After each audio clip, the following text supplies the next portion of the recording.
Okay, great. Thanks a lot. Thanks for having me.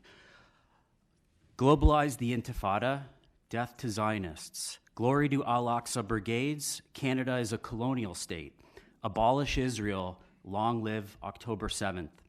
No, these aren't chants from some faraway place like Yemen or Syria. These are the chants, slogans, and stickers that were seen and heard this past Saturday right here in downtown Toronto. And don't take my word for it. I have the SD card on me with all the photos.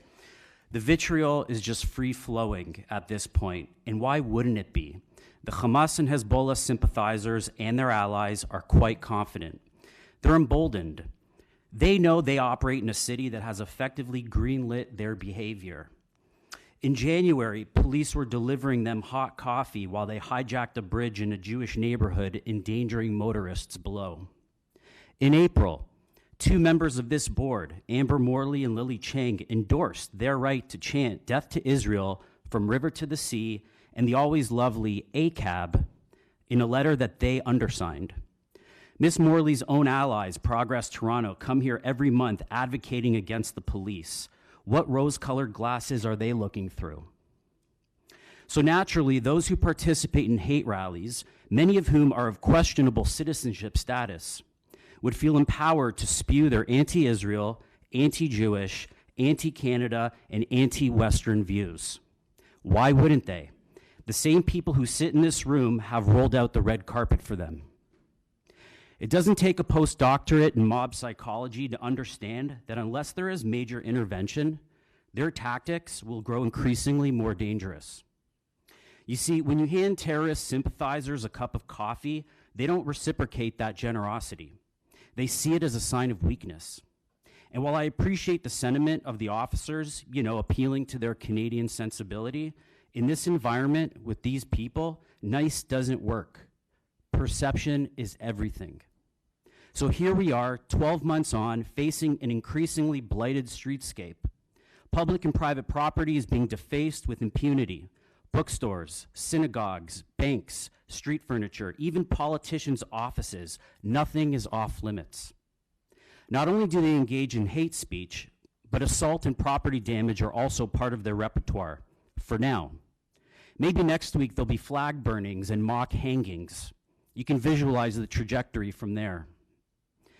And like a page out of Soviet-era propaganda playbooks, their repetitive anti-Semitic chants get blended in with their anti-Western vitriol, making it easier to capture minds. Let's be honest, this isn't about Jews or Israel. This is about their hate for our way of life. They hate the Western world. Their indoctrination tactics target everybody from kids in the classroom to labor leaders.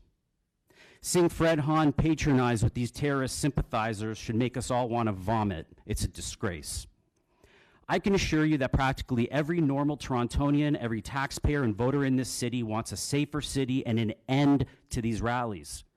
I know this because I've talked to thousands of people across the spectrum in the last several months through door knocking, conversing with petitioners and Instagram followers, and everybody, not just Jews, are sick and tired of this. Our police service is our trusted last line of defense, and they have their work cut out for them. Not just tackling this menace, but all the other issues that characterize a complex 21st century security environment. Retask the police, fund the police, boost the police. If there's not decisive action by this board to fully support and provide the resources necessary to deter and control this kind of hateful behavior and hijacking of infrastructure, then we're going to be in a world of hurt. There's no point harping on the stats. You've seen them in your myriad PowerPoint presentations. One ethnic group above all endures a disproportionately high number of hate crimes. In fact, the most hate crimes by far are attacks on Jews, despite them being a fraction of the population. And anyone who participates in these marches who claims they have no problem with Jews, it's Israel, that's the problem, is being disingenuous. Because no matter how often they try to tell you there's a difference, let me assure you there is not. The Jewish holy books like the Talmud and the Torah that date back to 2,500 years don't cry out for Israel because we suddenly felt like jumping on the colonizer bandwagon.